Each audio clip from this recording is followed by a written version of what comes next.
खबर भोपाल से है, जहां पर कुछ देर में कांग्रेस प्रत्याशी मीनाक्षी नटराजन का नामांकन और कांग्रेस दफ्तर में एकजुट हुए कांग्रेस नेता और विधायकों के साथ मीनाक्षी नटराजन जाएंगी विधानसभा। 2 राज्यों के प्रदेश अध्यक्ष नामांकन में होंगी शामिल। तेलंगाना और महाराष्ट्र के प्रदेश अध्यक्ष भी पहुंचे भोपाल। हलचल तेज होती हुई नजर आ रही है। हालांकि कांग्रेस ने इससे पहले एक बड़ी बैठक भी की, सभी विधायक वहां पर पहुंचे थे। उस बैठक में यहां पर एक शक्ति दिखाने की, एकजुटता दिखाने का प्रयास कांग्रेस की ओर से किया गया था, क्योंकि उससे पहले जो है मीनाक्षी नटराजन को लेकर अंदरूनी कलह की सुगबुगाहट जो है वो तेज होती हुई नजर आ रही थी। लेकिन उसी बात को नकारते हुए एक बड़ी बैठक हुई जिसमें कई विधायक शामिल होते भी दिखे। और तेलंगाना और यहाँ पर देखिए महाराष्ट्र के प्रदेश अध्यक्ष भी भोपाल पहुंच चुके हैं। ज्यादा जानकारी के लिए शब्बीर अहमद हमारे साथ जुड़ चुके हैं। शब्बीर से जान लेते हैं क्या सियासी हलचल वहां पर देखने को मिल रही है। शब्बीर, देखिए हिमानी, बात की जाए तो यहाँ पर मध्य प्रदेश कांग्रेस दफ्तर की बात की जाए तो कुछ देर के बाद यहाँ पर ये हरीश चौधरी, प्रदेश प्रभारी हरीश चौधरी यहाँ से रवाना हो रहे हैं और अब नामांकन प्रक्रिया शुरू होगी कुछ देर के बाद। सवाल को लेकर आपकी क्या तैयारी है, क्योंकि हम देख रहे हैं बीजेपी दूसरा उम्मीदवार आ रहा है। भारतीय जनता पार्टी इस देश में संविधान और लोकतांत्रिक मूल्य की राजनीति नहीं कर रही, ये पूरा देश जान चुका है। जो मध्य प्रदेश की आर्थिक ताकत लूटी गई, देश की आर्थिक लूटी गई ताकत, उसका दुरुपयोग करने का प्रयास किया।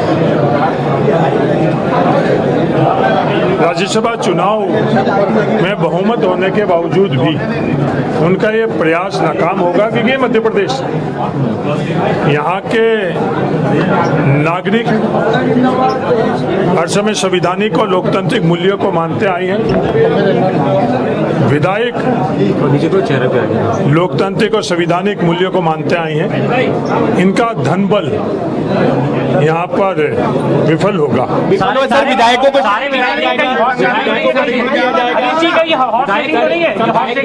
ये इनका संयंत्र, दबाव, धन बल, व्यवस्थाओं का दुरुपयोग का जो प्रयास है वो मध्य प्रदेश के अंदर विफल होगा और पूरी दुनिया को 18 तारीख एक साथ शिफ्ट किया जाएगा। आप बहुत परिपक्व पत्रकार हो, क्या इस तरह के फैसले को आपके माध्यम से सार्वजनिक करना चाहिए? मतलब आपकी तैयारी ये सुरक्षित तो रखेंगे। नरेंद्र मोदी जी से कोई सवाल नहीं और बाकी वालों से ये आशा की पूरी रणनीति को आपके माध्यम से सार्वजनिक करें। ये हमारा चौथा स्तंभ से हमें सहयोग से धन्यवाद। ये देख सकते हैं, ये प्रदेश प्रभारी हरीश चौधरी थे और दिग्विजय सिंह तमाम कांग्रेस के बड़े लीड। हिमानी, बात की जाए तो अब नामांकन प्रक्रिया के लिए जाते हुए यहाँ पर हनी बघेल, कांग्रेस के तमाम विधायक एक एक करके यहाँ से रवाना होते हुए और सभी एकजुटता का यहाँ पर संदेश दिया जा रहा है। अशोकनगर से विधायक हैं और इसके अलावा अलग अलग जिलों से, मंडला से विधायक हैं। जो प्रदेश अध्यक्ष जीतू पटवारी हैं, सर क्या संदेश देंगे? एक छोटा सा संदेश, कुछ एकजुटता का संदेश करते हैं। एकजुटी है हमसे। ये देख सकते हैं चीफ जीतू पटवारी है। नामांकन की प्रक्रिया अब शुरू होगी। यहाँ से प्रदेश कांग्रेस दफ्तर से बात की जाए हिमानी, तो यहाँ से सभी के सभी रवाना होने वाले हैं विधानसभा के लिए और एक एक विधायक आज प्रदेश कांग्रेस दफ्तर के अंदर एकजुटता का संदेश दिया गया है और मीनाक्षी नटराजन से भी बातचीत करेंगे। कांग्रेस की ये तमाम महिला विधायक है, मीनाक्षी नटराजन से भी बातचीत कर लेते हैं।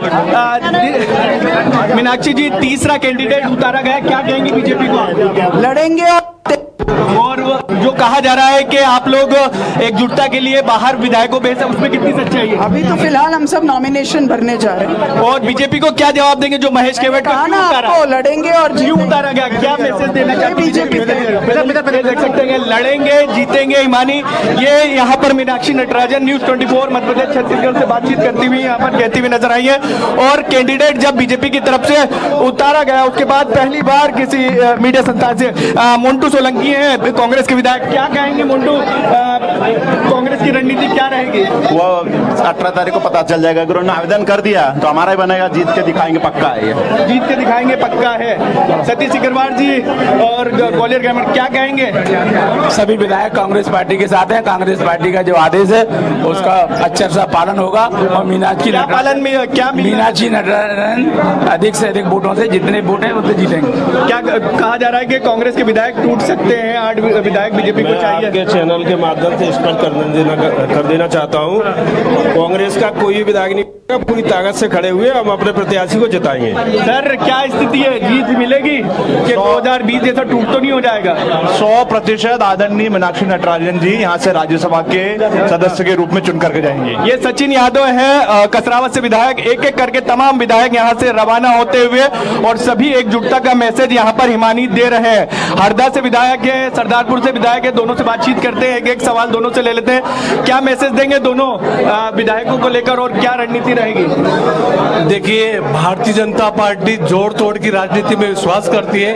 इस बार कांग्रेस ने तीसरे उम्मीदवार के रूप में मीनाक्षी नटराजन जी को उम्मीदवार बनाया है, तो निश्चित तौर पर कांग्रेस के सामान लेकर आए कि नहीं आए, बैग लेकर तैयारी है बाहर भेजने की? नहीं, हमें अपने आप के ऊपर पूरा विश्वास है, पूरा भरोसा है। हम हमारे कांग्रेस के साथ में और हमारी उम्मीदवार निश्चित तौर पर विजयी होगी। कहा जा रहा है कि बैग लेकर आए आप लोग? ऐसा कुछ नहीं है, पूरे सब विधायक साथ में है। आपने देखा, जाने की जरूरत तो नहीं पड़ेगी? कोई जरूरत नहीं पड़ेगी, सब विश्वास के साथ टिके हुए हैं और भाजपा को कांग्रेस के अंदर हमने 2020 में देखा था, जो साथ थे वही दगा देके चले। 2018 में भी हराया था इसी तरह से। 2016 में भी कैंडिडेट आया था विनोद गोटिया, उनको भी हराया था इसी तरह से। इसी तरह मतलब कांग्रेस के लिए बूस्टर डोज साबित होगा ये चुनाव? बिल्कुल बूस्टर डोज।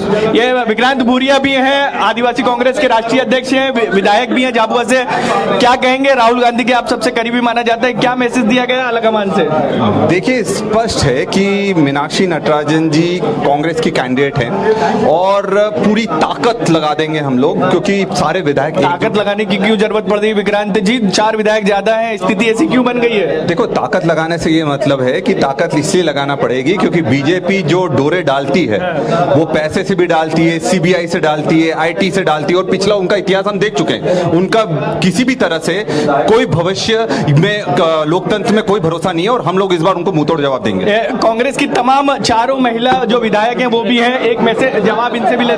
सेना पटेल जी क्या बोलेंगी? एक महिला प्रत्याशी के सामने बीजेपी ने उम्मीदवार उतार दिया, एक महिला प्रत्याशी के सामने बीजेपी ने उम्मीदवार उतारा, क्या? जिस प्रकार से राहुल गांधी और शीर्ष नेतृत्व ने माननीय हमारी मीनाक्षी नटराजन को प्रोजेक्ट किया है, पूरी कांग्रेस पार्टी मीनाक्षी नटराजन को वोट करेगी और हम उनके पार्टी के साथ में खड़े हैं।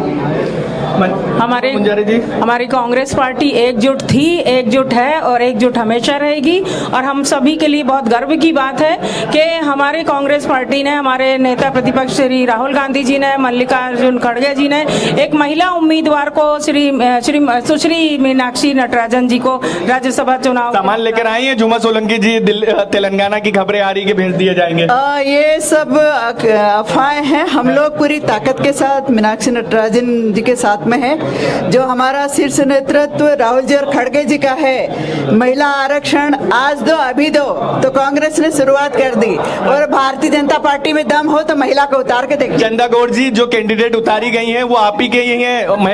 महेश केवट की बात की जाए, ऐसा तो नहीं कि बुंदेलखंड के विधायक इधर उधर हो जाए कांग्रेस के? मेरे यहाँ के विधायक एक भी कहीं जाने वाला नहीं है, उनके खरोच फरोच से डरते नहीं है।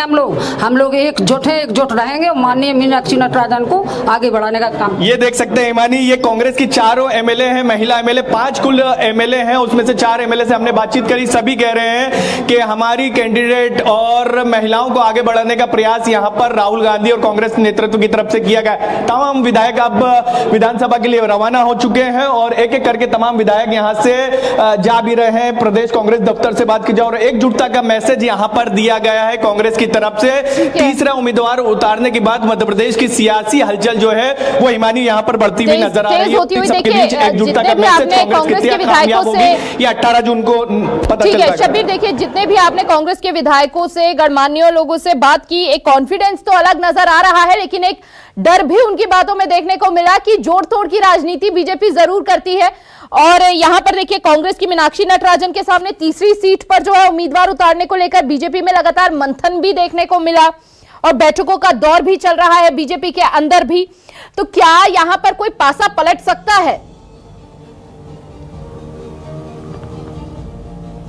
कांग्रेस के अंदर क्रॉस वोटिंग की बात से इनकार नहीं किया जा सकता। वो इसलिए नहीं किया जा सकता कि 2020 में हमने देखा गया था कि सरकार पलटी थी, 15 साल बाद कांग्रेस की सरकार बनी थी। शबीर, एक बड़ी खबर सामने आ रही है, दर्शकों को सबसे पहले वो बता देते हैं। इस बीच एक बड़ी जानकारी सामने आ रही है, राज्यसभा के लिए नामांकन की आखिरी तारीख है आज, और आज नामांकन करने मीनाक्षी नटराजन जाएंगी। बीजेपी के तीसरे कैंडिडेट जो है वो महेश केवट भी नामांकन करेंगे, थोड़ी देर में नामांकन करेंगे महेश केवट। ये बड़ी जानकारी इस वक्त आपको दे रहे हैं। देर रात तक जमकर बीजेपी के अंदर भी बैठकों का दौर जारी रहा, मंथन जारी रहा, और अब कांग्रेस की जो तीसरी